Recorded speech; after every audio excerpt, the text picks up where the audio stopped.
नमस्कार। जय मां शारदा।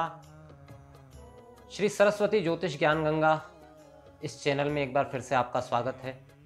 मैं हूं पंडित श्याम उपाध्याय और हाजिर हूं मैं आने वाले सप्ताह 31 दिसंबर 2023 से लेकर 6 जनवरी 2024 के साप्ताहिक राशिफल को लेकर। इस सप्ताह 31 तारीख को रविवार का दिन है और उसके अगले दिन अंग्रेजी नववर्ष प्रारंभ हो रहा है।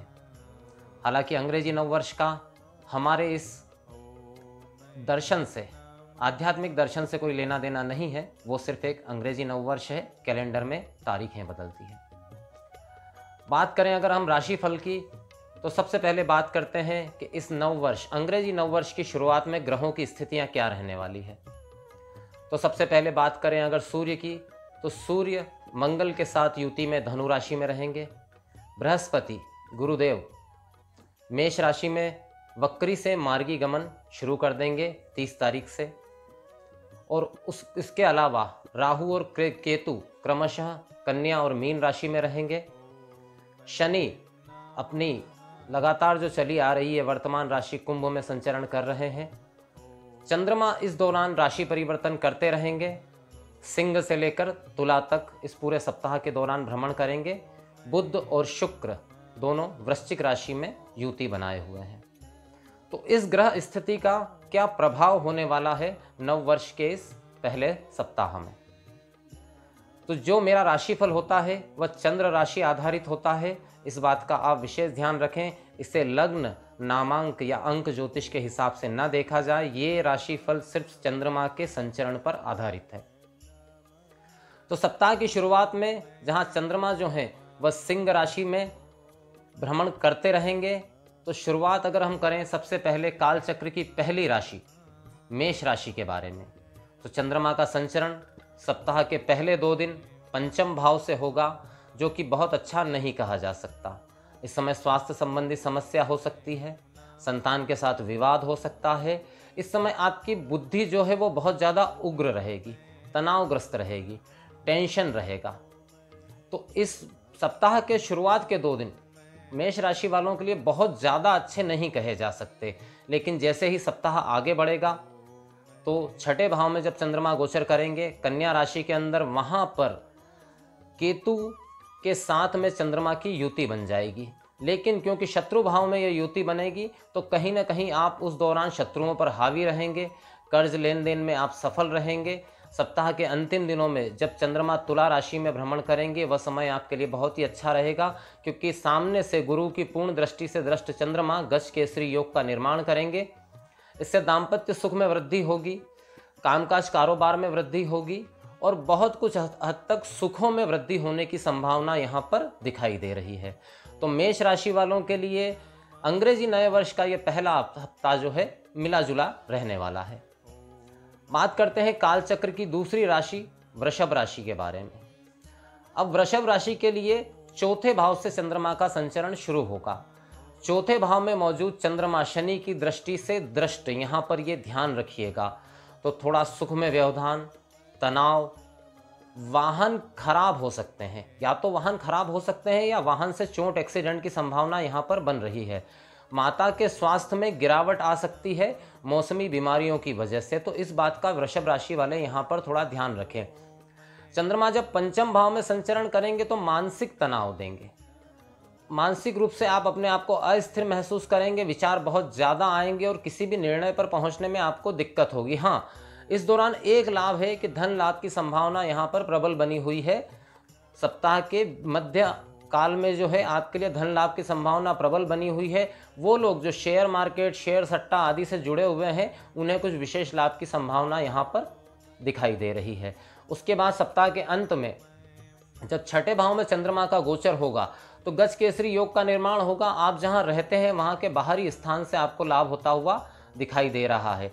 अगर आपने किसी लोन के लिए अप्लाई किया हुआ है तो उसके पास होने की संभावना यहाँ पर बढ़ी हुई है। यात्रा इस दौरान हो सकती है, लेकिन यात्रा में चोट चपेट आदि घटनाओं से सावधान रहें।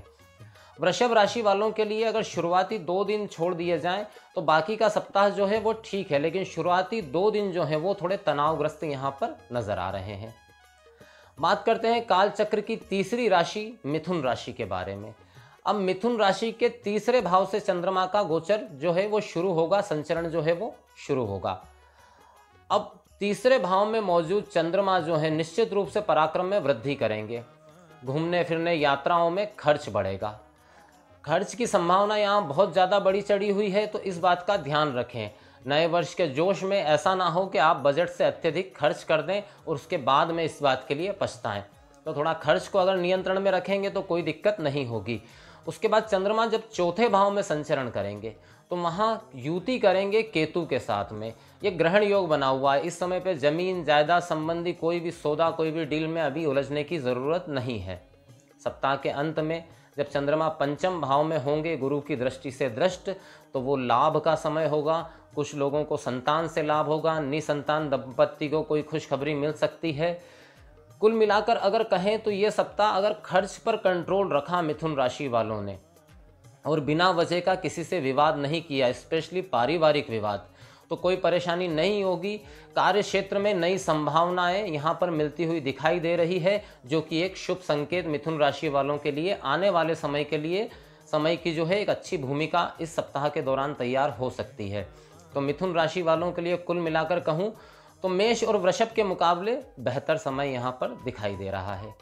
बात करते हैं काल चक्र की अगली राशि कर्क राशि के बारे में। कर्क राशि के द्वितीय भाव से ये गोचर होने जा रहा है। यहाँ सबसे पहले तो कर्क राशि वाले एक बात से सावधान हो जाएं कि उन्हें गले या नाक संबंधित कोई समस्या हो सकती है।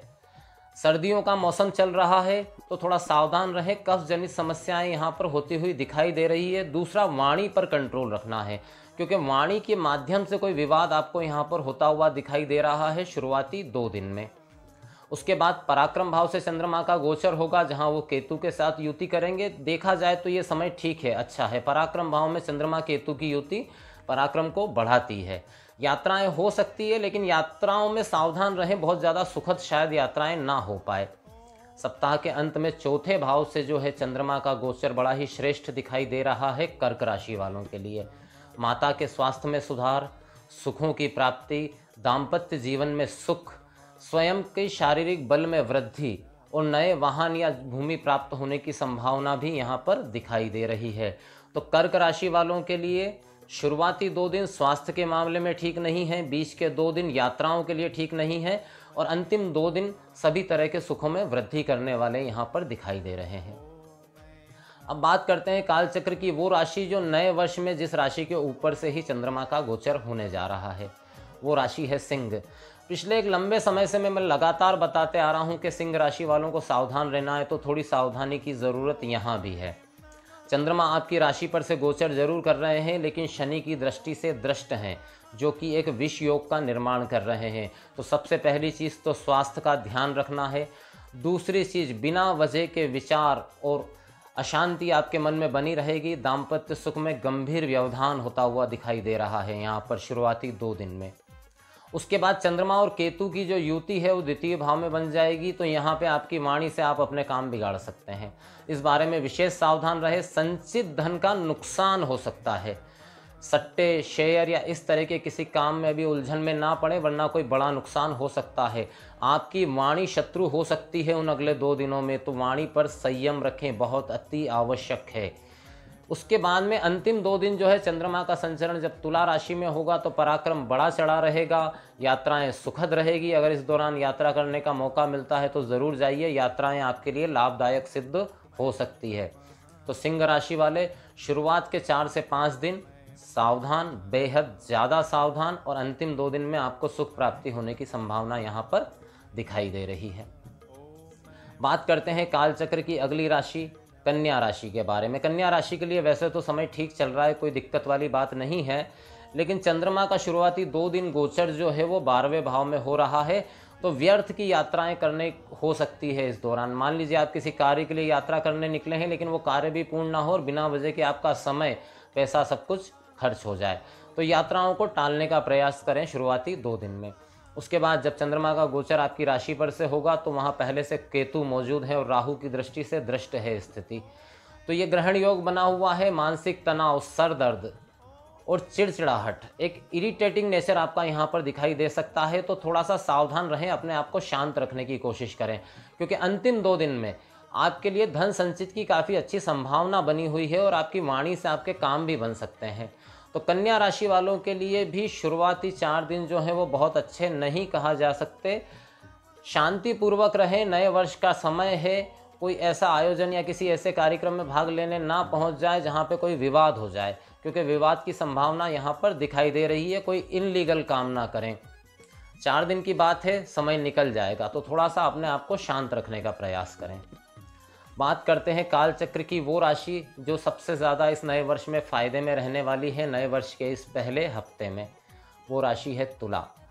तुला राशि के लाभ भाव से चंद्रमा का गोचर शुरू होगा, जो कि धन लाभ की सूचना यहाँ पर दे रहा है। अगर बहुत समय से कोई काम अटका हुआ था, धन संबंधित कोई काम अटका हुआ था, तो उसके होने की संभावना बनती है। वो लोग जो सर्विस में हैं, सरकारी नौकरी में हैं, उनके प्रमोशन के अवसर प्राप्त हो सकते हैं, या सीनियर के साथ में उनकी दोस्ती बढ़ सकती है, सीनियर उनकी बात मान सकते हैं। उसके बाद का जो गोचर है 2 दिनों का, वो 12वें भाव में होगा। तो यहाँ पर भी कोई बहुत ज़्यादा टेंशन वाली बात नहीं है, लेकिन यात्राएं ना करें। मेरा ये सलाह है कि कोई लंबी दूरी की यात्रा पर इस समय ना निकले, आपको बहुत परेशानी हो सकती है। सप्ताह के अंतिम दिन में आपकी राशि पर ही गज केसरी योग का निर्माण होगा, क्योंकि गुरु की दृष्टि से दृष्ट रहेंगे चंद्रमा, तो इस समय आपके व्यक्तित्व में निखार आएगा। देखिए, सीधी सी बात है, अगर लाभ की संभावनाओं के साथ सप्ताह शुरू हो रहा है, तो सप्ताह के अंत में निश्चित रूप से व्यक्तित्व में निखार, आत्मविश्वास में वृद्धि, और जो भी आपका रुका हुआ काम है उसके होने की पूर्ण संभावना यहाँ पर दिखाई दे रही है। बात करते हैं काल चक्र की अगली राशि वृश्चिक राशि के बारे में। अब यहाँ पर 10वें भाव से चंद्रमा का गोचर शुरू होगा। तो जिन लोगों ने सरकारी परीक्षा दी हुई है या उनके रिजल्ट आने वाले हैं, उनके लिए तो यह समय बहुत ही गोल्डन टाइम साबित हो सकता है रिजल्ट आपके फेवर में ही आए। कार्य क्षेत्र में आपका वर्चस्व बढ़ेगा, आपका ओहदा बढ़ेगा। उसके बाद लाभ भाव में चंद्रमा का गोचर होगा। अब यहाँ पे वृश्चिक राशि वालों के लिए जो है वो शेयर सट्टा या आदि इस तरह के काम में है, तो यहाँ लाभ की प्रबल संभावना दिखाई दे रही है। लेकिन सप्ताह के अंत में जाकर जो लाभ यहाँ प्राप्त हो रहा है उसके खर्च होने की संभावना दिखाई दे रही है। तो खर्च करिए, लेकिन थोड़ा सा संयमित तरीके से करिए। नए वर्ष की धुन में अत्यधिक खर्च की तरफ मत जाइएगा। हालांकि वृश्चिक राशि वालों के लिए हफ्ता जो है वो काफ़ी बेहतर रहने वाला है। बात करते हैं काल चक्र की अगली राशि धनु राशि के बारे में। जैसा कि धनु राशि में 7.5 उतर चुकी है, आने वाला वर्ष कुछ शुभ संकेत दे रहा है, और ये हफ्ता भी कुछ शुभ संकेत दे रहा है, क्योंकि चंद्रमा का गोचर जो है वो भाग्य भाव से शुरू हो रहा है। शनि की दृष्टि से दृष्ट जरूर है चंद्रमा, लेकिन काम अटक सकते हैं, लेकिन रुकेंगे नहीं, बनते चले जाएंगे, काम एक के बाद एक बनते चले जाएंगे। हालांकि थोड़ा सा मेहनत ज़्यादा रहेगी, लेकिन कार्य आपके पूर्ण होते हुए दिखाई दे रहे हैं। सप्ताह के मध्य में चंद्रमा जब कन्या राशि से गोचर करेंगे, तो जो लोग सरकारी या प्राइवेट नौकरी में हैं उनकी उच्च अधिकारियों से बहस हो सकती है, विवाद हो सकता है, उससे बचने का प्रयास करें। क्योंकि सप्ताह के अंत में गज केसरी योग के साथ चंद्रमा लाभ भाव में रहेंगे, जो लाभ की प्रबल संभावनाएं, प्रमोशन की संभावनाएं, इंक्रीमेंट की संभावनाओं को बढ़ाते हुए दिखाई दे रहे हैं। तो धनु राशि वालों के लिए कुल मिला के कहें तो बहुत ही अच्छा सप्ताह ये जाने वाला है। बस थोड़ा सा आत्मनियंत्रित रहें, अहंकार से बचें, तो कोई समस्या नहीं होगी। अब बात करते हैं काल चक्र की 10वीं राशि मकर राशि के बारे में। मकर राशि के लिए सप्ताह की शुरुआत थोड़ी सी नकारात्मक हो सकती है, क्योंकि चंद्रमा का गोचर अष्टम भाव से होगा। तो स्वास्थ्य संबंधी समस्याएं, कफ जनित समस्याएं, ये सारी समस्याएं रह सकती है। नए वर्ष के जोश में बहुत ज़्यादा नशा ना करें। मैं यहाँ पर विशेष सावधान कर रहा हूँ मकर राशि वालों के लिए, क्योंकि आप 7.5 के प्रभाव में हैं और चंद्रमा इस समय शनि के प्रभाव में रहेंगे। तो प्रयास करें कि शराब या किसी भी तरह के नशे का सेवन ना करें, अन्यथा आपके आने वाले वर्ष का पहला हफ्ता पूरी तरीके से खराब हो सकता है, बर्बाद हो सकता है। अगर इस चीज़ में आपने सावधानी रख ली और थोड़ा स्वास्थ्य का ध्यान रख लिया, क्योंकि 2 दिनों के बाद के जो 2 दिन हैं उसमें चंद्रमा भाग्य भाव में रहेंगे, केतु के साथ में भाग्य का सहयोग आपको मिलता हुआ दिखाई दे रहा है, और सप्ताह के अंत में कर्म भाव में गज केसरी योग का निर्माण हो रहा है। तो सप्ताह की शुरुआत में कोई ऐसा काम मत करिए कि आपकी इमेज खराब हो जाए। तो जब आपको अपने प्रेजेंटेशन का वक्त आए, जब अपनी काबिलियत दिखाने का वक्त आए, उस समय पे आप अपनी काबिलियत तो दिखाएं, लेकिन कोई उसको सीरियसली ना ले। तो थोड़ा सा सावधान रहें शुरुआत के 2 दिनों में। और शुरुआत के ये 2 दिन ही अंग्रेजी नववर्ष के दिन माने जाते हैं, इस दौरान बहुत ज़्यादा धूम धड़ाका या शराब आदि नशे का सेवन ना करें। मकर राशि वाले सावधान। बात करते हैं काल चक्र की अगली राशि कुंभ राशि के बारे में। अब देखिए, यहाँ पर शुरुआती 2 दिन दाम्पत्य में भयानक कलह की स्थितियाँ दिखाई दे रही है, विवाद की स्थितियाँ दिखाई दे रही है। हो सकता है आपका कोई राज खुल सकता है, कोई बात जो आपने सीक्रेट रखी हुई है वो बाहर आ सकती है। तो यहाँ थोड़ा सा सावधान हो जाएं कुंभ राशि वाले। आत्म संयत रहेंगे तो कोई दिक्कत नहीं होगी। सप्ताह बहुत अच्छा जाता हुआ नज़र नहीं आ रहा, क्योंकि बाद के 2 दिनों में चंद्रमा का गोचर जो है वो अष्टम भाव से होगा, जो कि स्वास्थ्य के लिए बिल्कुल भी ठीक नहीं कहा जा सकता, क्योंकि वहाँ चंद्र केतु की युति बनेगी, जो मानसिक बीमारी और शारीरिक बीमारी दोनों की स्थितियाँ बना रहा है। तो अगर शुरुआत में कुछ गड़बड़ हुई तो सप्ताह के बाकी 2 दिन और ज़्यादा खराब हो जाएंगे। सप्ताह के अंत में ज़रूर भाग्य भाव से चंद्रमा का गोचर होगा, तो भाग्यवश आपको कुछ लाभ मिलने की संभावना यहाँ पर दिखाई दे रही है। लेकिन शुरुआती 4 दिन बहुत सावधानी से चलने के हैं कुंभ राशि वालों के लिए। बात करते हैं काल चक्र की अंतिम राशि मीन राशि के बारे में। मीन राशि वालों को 7.5 चल रही है। काफ़ी समय से समय बहुत ज़्यादा अच्छा नहीं चल रहा है, लेकिन इस सप्ताह की शुरुआत बेहतर होने वाली है, क्योंकि चंद्रमा का गोचर जो है वो 6ठे भाव से होने जा रहा है। तो निश्चित रूप से आप शत्रुओं पर भारी रहेंगे, शत्रु आपका कुछ बिगाड़ नहीं पाएंगे। दूसरा, लोन कर्ज संबंधित कोई भी मामला आपका अटका हुआ है तो उस कार्य के होने की यहाँ प्रबल संभावना दिखाई दे रही है। सप्ताह के आगे के हिस्से में फिर वही समस्या है, क्योंकि चंद्रमा और केतु की युति सप्तम भाव में होगी, तो दाम्पत्य सुख में यहाँ व्यवधान दिखाई दे रहा है। और सप्ताह के अंत में गज केसरी योग का निर्माण ज़रूर हो रहा है, लेकिन वो अष्टम भाव से हो रहा है। तो अगर आपको पहले से कोई बीमारी चली आ रही है तो उसमें सुधार की संभावना यहाँ पर दिख रही है, लेकिन साथ में आपको सावधानी ये रखनी है कि कहीं ऐसा ना हो कि एक बीमारी ठीक हो और दूसरी बीमारी शुरू हो जाए। इस वजह से आपको सावधान रहने की ज़रूरत है। मीन राशि वालों के लिए मिला जुला हफ्ता ये कहा जा सकता है। तो ये था अंग्रेजी नव वर्ष के पहले हफ्ते का 12 राशियों का मेष से लेकर मीन तक का राशिफल। जैसा कि मैंने शुरुआत में बताया, ये राशिफल जो है चंद्र राशि आधारित है। जन्म कुंडली में आपकी चंद्रमा आपकी कुंडली में जिस राशि में बैठे हैं वही आपकी जन्म राशि होती है, उसके हिसाब से ये राशिफल है।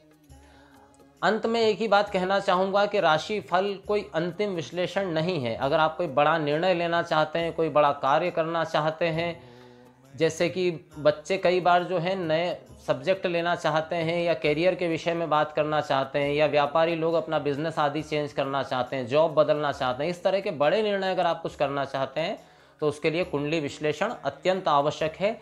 राशिफल सुनकर अंतिम निर्णय पर ना पहुंचा जाए, यही मेरा निवेदन है। इसी के साथ अपने शब्दों को यहीं विराम देता हूं। जय मां शारदा।